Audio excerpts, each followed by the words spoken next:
Hi, this is Professor Eckhouse, and I'm going to continue our discussion on factoring trinomials. So this is part 2. And we're going to start with a little warm-up. So read these questions here, pause the video, and see what you can come up with. Okay, so hopefully you had a chance to think about this. So an example of a monomial is just a single term, like 2x squared, or 5x, or 3x to the fifth, anything like that. That's a monomial, okay? So there's an or between each one of these. These are individual things. A binomial would be two monomials with a plus or minus in between. So something like the 2x squared plus the 5x. Or maybe the 5x minus the 3x to the fifth, not in standard form. Okay, so a trinomial would be, let's just take all of them, we'll put them in standard form. 3x to the fifth, if I had maybe a plus 2x squared and then maybe a minus 5x, that's a trinomial. Okay, so the terms are each separate thing that has a coefficient in front of a variable, and the variable has some sort of degree, right? So those are all of our terms. All right, so now hopefully you had a moment to multiply this. If you didn't, please pause the video and give it a try. So if we're going to multiply this, usually I use FOIL. So I'm going to go with the first. Now I'm finding that some people don't understand what we mean by first. What we mean by that is we've got two different binomials here. The first of the two is that one. The last of the two are those. The outside of the two, we're referring to these outside ones, and the inside are these two. Okay, so that's what we mean by first, outside, inside, last. Okay, so let's do first. First is this one, and we're going to take 3x squared times 2x squared. And then again, once again, I wrote too close. I'm going to move this down a little bit. All right, so I'm going to change color so you can really tell what's what. Now we're going to do the two outside terms. Okay, so we come out here and we do the outside terms. That's my O. And I'm going to say plus, I've got my 3x squared times my 3. All right, then I'm going to do my inside term. And I'm going to say plus, and I've got a minus 4 and a plus 2x squared. And then the way you deal with the signs is your own choice. But let's see, this time I'm just going to say plus again and think about it as a negative 4 times a 3. That will pretty much always give you the right answer. As long as you pay attention to the sign in front of each one of them, just say plus, then the signs will work out. Okay, so we've got 2 times 3 is 6. X squared times x squared is x to the 4th. 3 times 3 is 9, x squared. Negative 4 times 2 is minus 8, and we've got an x squared. And then negative 4 times 3 is minus 12. All right, now we need to combine these two middle terms, and that is what we're going to do every single time. We always have to combine these terms for what we're working on today. All right, so we get 6x to the 4th. 9x minus 8, 9 minus 8 is just 1. So we get plus 1x squared minus 12. Now we do not need to show the 1. So we can take the 1 out if we want to, or not. Okay, we usually don't write it though. Okay, so let's go back. How would we go backwards with this and factor into two binomials? Well, we're basically going to have to unfoil it, right? Unfoil it. We're going to factor it using the method we used last time with a few more steps. So we're going to factor by grouping. Here are the steps. When I look at this, I kind of see blah, blah, blah. I need to see an example, but pause the video and read it if you would like. And I'm going to show you all these steps within an example. So this is for doing it when the very first term, the leading coefficient, is something other than 1. Okay, so when it's a number. So here's an example right here. Factor 3x squared minus x minus 10 by grouping. Now, I've taken all the steps up above and I have made a procedure for us. Okay, so try to follow through with this. So first you have to find a, b, and c from the quadratic equation right there. So all of these are going to be quadratic trinomials. And it's not an equation, sorry, it's an expression. It's not an equation because it doesn't have equals on the right side. All right, so we've got 3 and minus 1 and minus 10. Okay, so that's A, B is negative 1, C is negative 10. All right, so the factors of AC, A times C is negative 30. The sum of the factors have to add up to be this number right in front, that B, negative 1. That's the addition. And that's why we started with this, just to remind you that this term right here is the addition, right, of those terms. So it has to add to be negative 1. All right, so we have to find factors of negative 30. So negative 1 times 30, or 1 times negative 30. Now we're going to add those up when we get 29 and negative 29. Those are not it. We're looking for negative 1 to be the sum. All right, so now let's try 5 times negative 6, or maybe negative 5 times 6. So let's add those up, and I'll show the adding over here. How about that? I think I'm finding a few people don't understand what I'm doing over here. So I've got negative 1 plus 30 is 29, and 1 plus negative 30 is negative 29.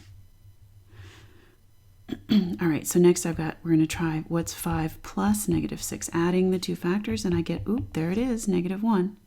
So let's just do the last one just to be complete, just so you make sure you see what I'm doing. Negative 5 plus 6 would be 1. Right, there are other things that multiply to give negative 30, but we found our answer. So this is the one, 5 times negative 6, that when we add those two numbers, we get the negative 1. So 5 and negative 6 are going to be what we call P and Q. Okay, so it doesn't matter which is which. P is 5 and Q is 6. Sorry, negative 6. All right, so now we're going to rewrite the original equation, right? The original equation was 3x squared minus x minus 10. But we're going to expand this middle portion to use the 5 and the negative 6. Okay, so we're going to rewrite this as 3x squared, and we're going to say plus 5x, that's my px, plus negative 6x, that's my qx. And I put parentheses because it's negative. Or I could say minus 6x if I wanted to. I could say minus 6x because it's negative. All right, and then plus the c was negative 10, so I'll leave it as a minus. All right, oops, that was too many. All right, minus 10. And I just realized I did not put on my focus. I don't want you to see all my little notifications. All right, so here we are. 3x squared plus 5x minus 6x equals 10. Now, don't combine them. What we're going to do is we're going to factor out the greatest common factor of the first two and the last two. So we're going to look at these two and say, what's the greatest common factor? Well, all I can factor out is an x. All right, so now that's going to be, what do I have left? This is why we learned to factor out the greatest common factor first. We have left 3x. When I factor out of 5x, factor an x out of 5x, I get 5. All right, now we're going to look at the second two. What can we factor out of that? And don't forget about the negative. So I can factor a minus 2 out. So be careful with the negatives. Factor a minus 2 out of minus 6x, and I get 3x. Factor a minus 2 out of minus 10, and I get plus 5. Look at that. We have 3x plus 5 and 3x plus 5. So the next step is to factor the GCF out of the entire expression. That's the GCF right there, right? So this is the GCF, the greatest common factor. It's already factored out. So we're going to take it out, and we're going to write it over here. 3x plus 5 times the first term, what is left? Well, x. The second one, what is left? Minus 2. And there we have it. So the last thing you should do is always check. So we're going to check by using FOIL. My first term is going to be 3x squared. My outside term is minus 6x. My inside term is plus 5x. And my last term is minus 10. So here's where we got what happened up above. So take a look at what we got up there. It's a little different order, but it doesn't matter. And we get 3x squared minus x minus 10, which was our original expression. All right, so these take practice. So this one, try to pause the video, copy down this equation, and do all the steps I did above and see if you can get it. Okay, so I'll do it for you.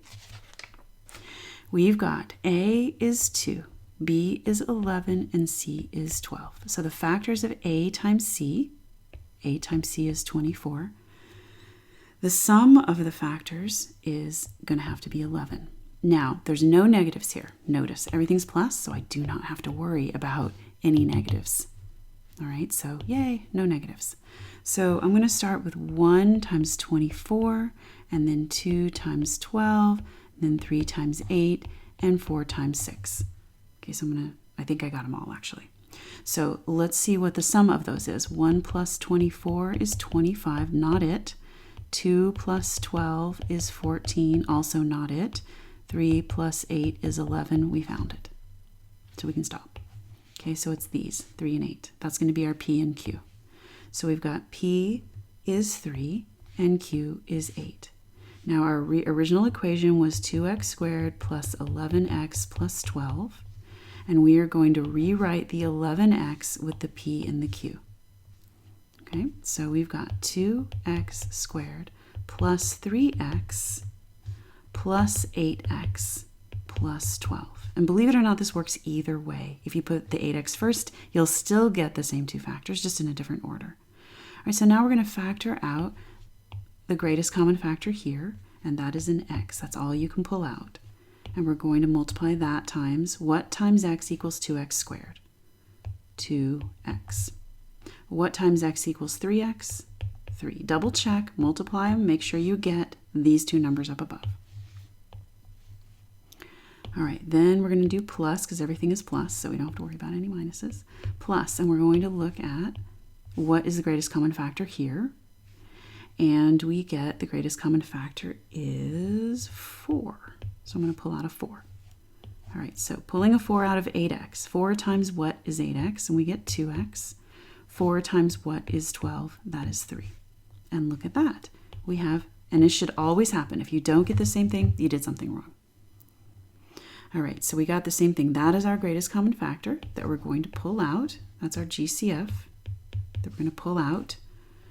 All right, so now we're going to factor out that GCF, which is 2x plus 3. And that is going to be multiplied times the x plus the 4.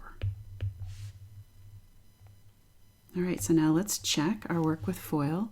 First is 2x times x, and I'll write it out for you. Outside is 2x times 4. Inside is 3x, and last is 12. So 2x squared plus 8x plus 3x, there's our 8 and our 3, plus 12. 2x squared plus 11x plus 12, and it checks.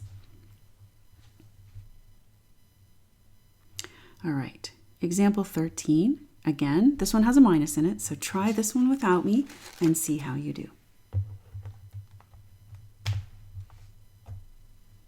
Okay, so A is 15, B is 2, and C is -1. So factors of A times C is -15, and the sum of the factors has to be 2. So think about this. They have to add to be positive, but they multiply to be negative. So there's a variety of things that could happen here, but we know that the two factors are going to have to be plus and minus to give us a minus, right? So we're going to have -1 times 15, or 1 times -15. There's not a lot of factors of 15. Whew, thank goodness. -3 times 5, or 3 times -5. So let's try summing all those. -1 plus 15 is 14. 1 plus -15 is -14. Not it either time. -3 plus 5 is 2, and we just found it. Okay, so those are our P and our Q. So P is -3, Q is 5. All right, so we are going to factor by grouping. So we're going to have our original equation, 15x squared plus I'm going to say minus actually, because I've got minus 3x, and then I've got a positive 5x. So that was my p and my q. My p and my q. Right there. All right, and then I had a minus 1. So the 15x squared and the minus 1 all comes from my original equation right up here, right? That's where I'm getting all this, but I just turned the minus 3x plus 5x into, I turned the 2x into minus 3x plus 5x. Okay, I figured out what it came from. I'm pulling it apart. All right, so now we're going to factor by grouping.